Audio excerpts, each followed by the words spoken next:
The forest was silent, the kind of silence that swallowed breath and thought alike. The only movement was the faint swirl of snow, carried on the biting wind that cut through the trees like glass. Somewhere within that frozen wasteland, a man lay perfectly still, so still that even the birds ignored him. His rifle rested on a mound of snow, his gloved finger poised, his eyes unblinking behind the iron sights. A Soviet soldier appeared in the distance, trudging through the deep snow, unaware that death was already looking at him. A single shot rang out, crisp and sharp, echoing across the Finnish wilderness. The soldier dropped instantly, his body folding into the snow. The man behind the rifle exhaled quietly and shifted his aim once more. His name was Simo Häyhä, and before the war ended, he would become known by another name whispered with fear and awe across battlefields, the White Death. Born on December 17, 1905, in WWII, a small farming community in southeastern Finland, Simo was the seventh of 8 children. His family lived a simple, rugged life close to the land. Winters were long and merciless, summers short but filled with hard work. Like most Finnish boys of his generation, he learned to hunt early, tracking rabbits and birds in the dense forests that surrounded his home. Hunting wasn't just sport, it was survival. Every meal, every winter coat, every tool was earned through patience, precision, and endurance. Neighbors remembered Simo as quiet, polite, and humble. He wasn't a large man, standing just over 5 feet tall, but what he lacked in stature, he made up for in focus and resolve. As a boy, he practiced shooting endlessly with his father's old bolt-action rifle, often setting up small targets, such as pine cones or distant fence posts, and firing until he could hit them without thought. He had a calm about him, one local later said.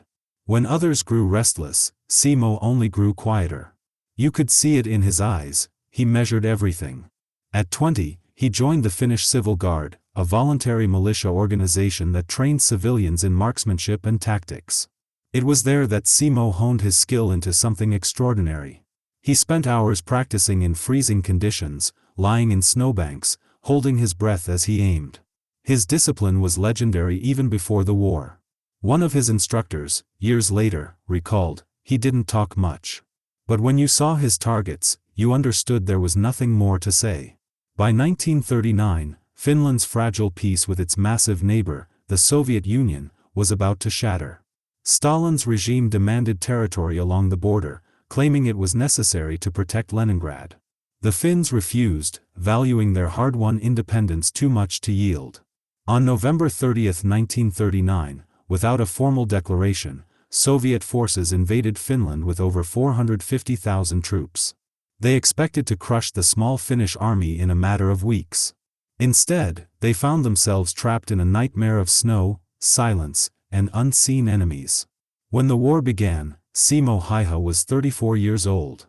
He was assigned to the 6th Company of the JR-34 Infantry Regiment, operating near the Kala River, an area that would soon become legendary in Finnish military history.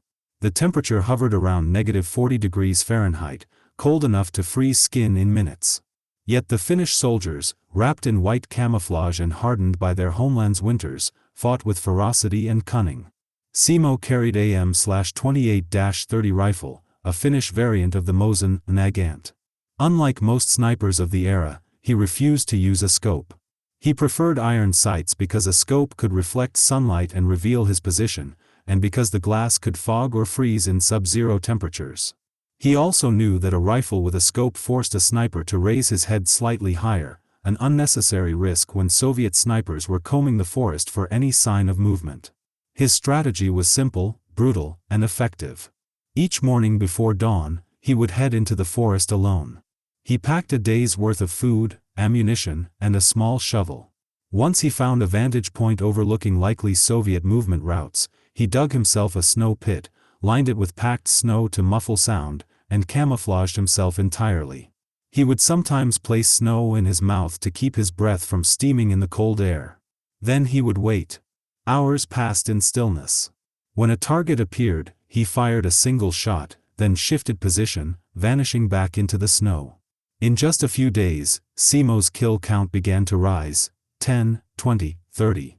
Within weeks, Soviet soldiers spoke of a ghostly sniper who struck without warning and disappeared into the white landscape. The nickname spread quickly, Belia Smrt, the White Death. Entire Soviet platoons began to move cautiously, sometimes firing blindly into the forest at imagined threats. Commanders grew desperate. They sent counter-snipers to find and eliminate him, but none succeeded. A Finnish officer later said, "He was like part of the forest itself. You could pass within 10 meters of him and never know he was there." Despite the chaos around him, Simo kept meticulous notes of his kills, though he never bragged or spoke of them casually. His commanding officers confirmed over 500 confirmed sniper kills during the 100 days of the Winter War, all in less than 4 months. Some estimates, including unconfirmed machine gun engagements, pushed the number over 700. That made him the deadliest sniper in recorded history. The Winter War was one of the harshest campaigns ever fought. The Soviet army, though massive, was poorly equipped for the conditions. Many soldiers froze to death before they ever saw combat. The Finns, on the other hand, knew how to move through snow silently on skis, how to blend into the landscape, how to survive on minimal rations. Their tactics emphasized speed, stealth, and knowledge of terrain, qualities that Simo exemplified more than anyone. His fellow soldiers admired his precision and humility. "He never spoke of killing," said Corporal Viljo Suhonen, who served alongside him. "He only spoke of defending Finland." At night, the men of his unit would gather around fires, speaking quietly of the day's events. When Simo returned from patrol, his comrades often noticed his snow suit dusted with frost and his rifle spotless. He'd nod politely, warm his hands, and sit in silence. Once, an officer asked him how he managed to shoot so accurately in the freezing cold. Simo reportedly smiled and replied, "Practice." That was all. The Soviets eventually grew obsessed with eliminating him. They deployed counter-sniper teams, artillery barrages, and even called in airstrikes on suspected sniper positions. Still, Simo survived, moving with the same rhythm as the falling snow. His camouflage was perfect. He built mounds of snow in front of his rifle to conceal the muzzle flash, and he often scouted from trees or trenches. His patience bordered on superhuman. He could remain motionless for hours, waiting for a single opportunity. He never wasted ammunition, each shot was deliberate. "I didn't hate anyone," he later said in a rare interview. "I did what I was told, as well as I could." The Battle of Kala, where he served, became the stuff of legend. Finnish forces, outnumbered nearly 10 to 1, held the line against relentless Soviet assaults. Every day, artillery shells rained down, and tanks advanced through the snow. Yet time after time, the Finns repelled them. The phrase "Kala kesta," Kala holds, became a national slogan of defiance. Simo's role in that defense was central. He not only decimated Soviet patrols but also provided psychological warfare. His reputation alone slowed enemy advances. In one instance, a Soviet counter-sniper nearly found his position. The enemy sharpshooter had been stalking Simo for days. As the two hunted each other in a deadly game, Simo noticed a glint of light between the trees, sunlight reflecting off the opponent's scope. He fired once. When Finnish troops later reached the area, they found the Soviet sniper dead, shot cleanly through the face. But even legends are mortal. On March 6, 1940, just days before the end of the Winter War, Simo's luck nearly ran out. During a fierce battle near Kala, he was struck in the face by an explosive bullet. The round tore through his left cheek and jaw, leaving a gaping wound and knocking him unconscious. His comrades believed he was dead, but when they found him, they realized he was still breathing. He was evacuated to a field hospital, his face swollen beyond recognition. He lay in a coma for several days. Amazingly, Simo regained consciousness on March 13, 1940, the very day Finland signed a peace treaty with the Soviet Union, ending the Winter War. His first words, reportedly, were to ask whether Finland had survived. When told that the fighting had stopped, he simply nodded. The bullet destroyed much of his lower face, and he spent months in recovery. Surgeons reconstructed his jaw, but the scars remained for life. When asked later if he regretted his service, Simo replied simply, "I did what I had to do. I would do it again." Even during his recovery, stories of his exploits spread across Finland and beyond. Newspapers called him a hero. The Finnish government awarded him the Cross of Liberty, the Medal of Liberty, and promoted him from corporal to second lieutenant, an extraordinary leap for an enlisted soldier. Yet Simo shunned fame. He returned quietly to farming after the war, living out his days in the countryside, surrounded by the forests that had shaped him. His wartime rifle, the M/28-30, became an artifact of national pride, displayed in Finnish military museums. Visitors often asked how a single man could achieve such extraordinary results. Historians point to a combination of factors: his natural skill, his hunting background, his patience, and his ability to stay completely calm under pressure. But those who knew him said it was something simpler: discipline. He was not a man who sought glory, said one officer. He sought perfection in his duty. The Soviet soldiers who faced him remembered him differently. Captured documents revealed that entire Soviet units were instructed to neutralize the white-masked sniper near Kala. Fear of him was so pervasive that some soldiers refused to move through wooded areas unless artillery had already bombarded them first. One Soviet officer reportedly wrote, "Our men call him the White Death. They say he cannot be killed." Simo himself never glorified the title. In one of his few interviews decades later, he smiled when asked about it. "They gave me that name," he said softly. "I suppose they had their reasons." After the war, Finland's survival became a point of national pride. Though forced to cede territory to the Soviet Union, the country maintained its independence. For many Finns, Simo Häyhä symbolized that endurance, the small nation standing firm against overwhelming odds, guided by courage and skill rather than numbers. Simo's reputation endured long after the guns fell silent.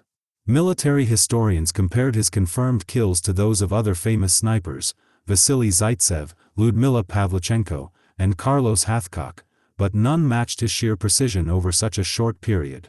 To this day, no sniper in history has surpassed his confirmed tally in a single war. Yet behind the statistics lay a man of remarkable humility. When asked about his feelings toward his record, Simo responded, "I only did what I was told. If I hadn't, someone else would have had to." He never boasted, never exaggerated, never wrote memoirs. He preferred the quiet rhythm of the countryside, fishing, hunting, and spending time with his dogs. Friends who visited him in his later years said he rarely spoke of the war unless pressed, and even then, he downplayed his role.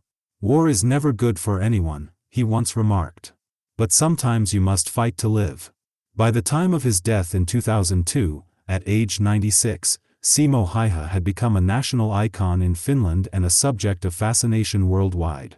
Soldiers, historians, and marksmen studied his techniques, his breathing control, his understanding of terrain, his refusal to rely on optical scopes.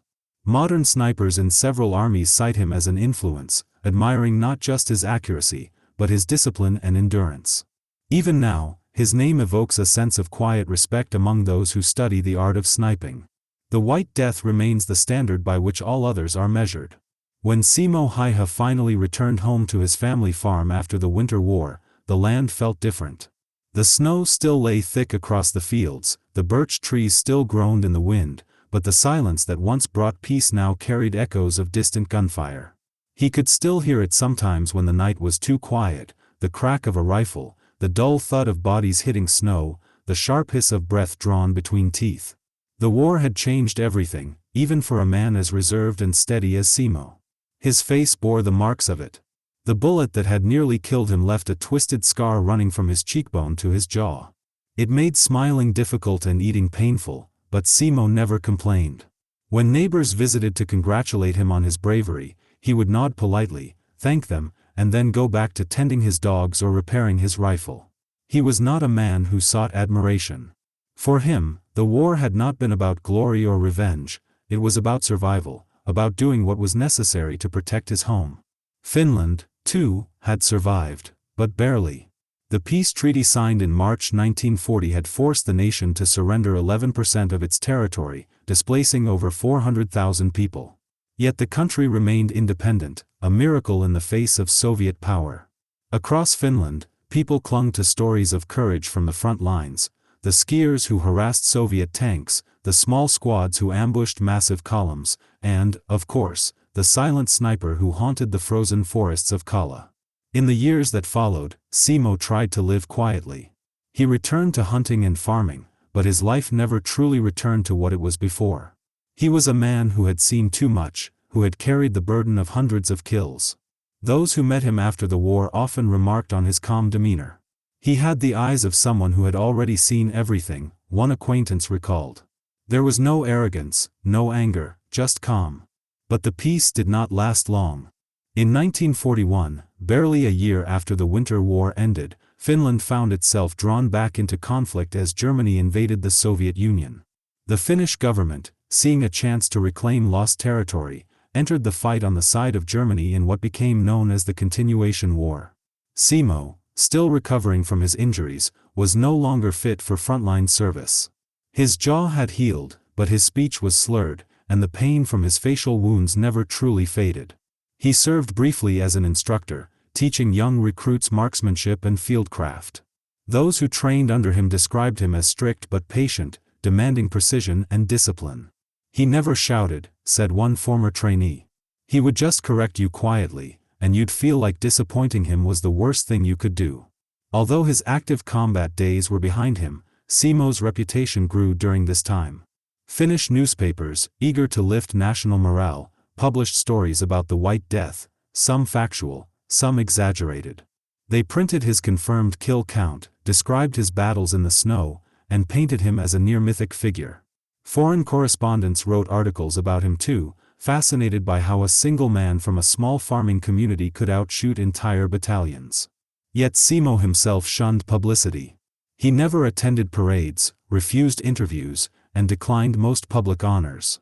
He was proud of what he did, but he never saw himself as a hero, said his nephew, Esko. He always said he was just one man doing his duty. As the Continuation War dragged on, Finland once again faced devastating losses. By 1944, the Soviet Union's counteroffensive pushed deep into Finnish territory, forcing the country to sue for peace. Once again, Finland survived, but at great cost. Over 60,000 Finns were dead, and the country was left to rebuild in the shadow of its giant neighbor. When the guns finally fell silent for good, Simo returned to civilian life permanently. He bought a small piece of land near Ruokolahti, not far from where he had been born, and built a modest farmhouse. He spent his days tending to crops, raising hunting dogs, and occasionally joining local shooting competitions. Despite his injuries, he remained an exceptional marksman. In one competition shortly after the war, he won with a near-perfect score, smiling faintly when asked if he'd been practicing. "A little," he replied. But the years passed quietly. The world changed around him, Finland modernized, cities grew, and new generations came of age. To most young Finns, Simo Häyhä became a name from history, a figure mentioned in textbooks or military lectures. Yet among soldiers and veterans, his legend endured. During the Cold War, military historians began revisiting the Winter War, analyzing Finland's improbable resistance and the individual soldiers who made it possible. Simo's record drew particular attention.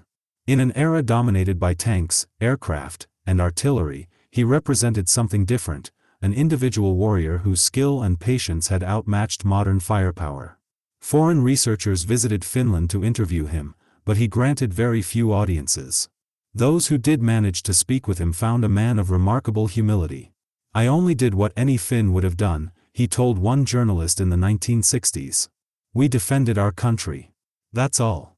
Still, the fascination grew. American and British publications dubbed him the deadliest sniper in history. His name appeared alongside other wartime sharpshooters like Vasily Zaitsev of Stalingrad fame and Lyudmila Pavlichenko, the Soviet Lady Death. But unlike them, Simo's story lacked propaganda. There were no staged photographs, no memoirs, no state-sponsored mythology. His legend was built on confirmed results and the word of those who had fought beside him. For the older generation of Americans, particularly veterans of World War II and Korea, Simo's story struck a chord. They understood the isolation of a sniper's duty, the weight of survival, the moral grayness of war. While Soviet and German accounts often glorified their snipers as heroes or martyrs, Simo's tale was quiet, stoic, and deeply human. He never spoke of hatred, never described himself as better than those he fought. "I was not thinking of numbers," he said once. "I only thought of my task. One man, one shot. That calm pragmatism reflected something Americans respected deeply: duty without ego. In many ways, Simo embodied the old-school warrior ideal that men who grew up during the Great Depression and fought in World War II recognized instantly: humble, capable, unyielding, and uninterested in fame. As he aged, Simo became a symbol not just of Finnish resilience, but of a vanishing type of man, one who measured his worth in deeds rather than words. In the 1980s, a Finnish documentary crew convinced him to appear in a short interview. The footage, though brief, became iconic. Sitting by a fireplace, his face weathered but calm, Simo spoke softly about the Winter War. "War is not to be admired," he said. "It is a thing you must endure. It is cold, and it is hard. You must do your work and hope to come home." The interviewer asked if he felt any remorse for the men he killed. Simo paused for a long time, his gaze distant. Finally, he said, "I did what I had to do. They came to our land. I didn't wish them harm before they came. But once they came, there was no choice." That quiet honesty resonated across generations. He was not a man haunted by guilt nor consumed by pride. He understood war in its simplest form: one side defending what was theirs, the other trying to take it. In the 1990s, as Finland began to commemorate the heroes of the Winter War more publicly, Simo received new recognition. The Finnish army invited him to attend ceremonies and meet modern snipers who had studied his methods. Despite being in his 90s, he accepted with modest grace, shaking hands with soldiers less than half his age. "They looked at him as if they were meeting a legend," said a Finnish officer present. And he looked at them like young men who still had much to learn. One soldier asked him for advice on marksmanship. Simo thought for a moment before replying: "Aim small, miss small. And never hurry the shot." It was the same lesson he'd practiced decades before, lying in the snow with frost biting at his face and the sound of war in the distance. In his later years, Simo moved into a veterans' nursing home in Hämeenlinna. There, he continued to receive visitors, young soldiers, historians, and journalists eager to hear firsthand from the man who had become the deadliest sniper of all time. But he never let the attention change him. His daily routine remained simple: breakfast, reading, a walk when the weather permitted, and evenings by the window watching the sun set over the Finnish landscape. Those who cared for him said he was always polite and cheerful. He loved to tell hunting stories, one nurse recalled. He would laugh softly when talking about his dogs or the tricks of hunting birds. But when people brought up the war, he became quiet. His voice lowered, and you could see the memories in his eyes. By this time, the legend of the White Death had spread across the internet. Military enthusiasts from around the world studied his record, analyzing every detail of his tactics: his choice of iron sights, his snow camouflage, his breathing control, his fieldcraft. American Marines and Army snipers referenced him in training manuals and lectures. He was often cited as an example of how patience and discipline can outweigh technology. Modern ballistic experts even recreated his conditions, testing the Mosin Nagant rifle, measuring accuracy under freezing temperatures, and studying his use of natural cover. Many concluded that his success was a perfect combination of skill, instinct, and adaptation to the environment. He was a product of his world, one historian wrote. No one else could have done what he did because no one else lived like he did. In 2001, at age 95, Simo gave his final recorded interview. The journalist asked him what he thought about being called the greatest sniper in history. Simo smiled faintly and said, "I don't think about that. I only did what was asked. I always tried to do it well." Then he chuckled softly. Maybe that is enough. He passed away on April 1, 2002, just months after that interview. Finland mourned him as one of its last living connections to the Winter War. At his funeral, soldiers in white camouflage carried his coffin through falling snow, a fitting tribute to the man who had once been invisible among those same drifts. The flag of Finland was draped over his casket, and an honor guard fired 3 rifle volleys into the gray sky. Among those in attendance were veterans who had fought beside him decades earlier, now old men themselves. One of them, tears freezing on his cheeks, whispered, "He was the quietest man I ever knew, and the deadliest." Even now, decades after his death, Simo Häyhä's story endures. His name remains synonymous with precision, discipline, and the idea that courage isn't loud, it's quiet, steady, and relentless. In an age of technology and distance warfare, his legacy feels almost mythic. A single man in the snow, armed with a simple rifle and iron will, holding off an empire.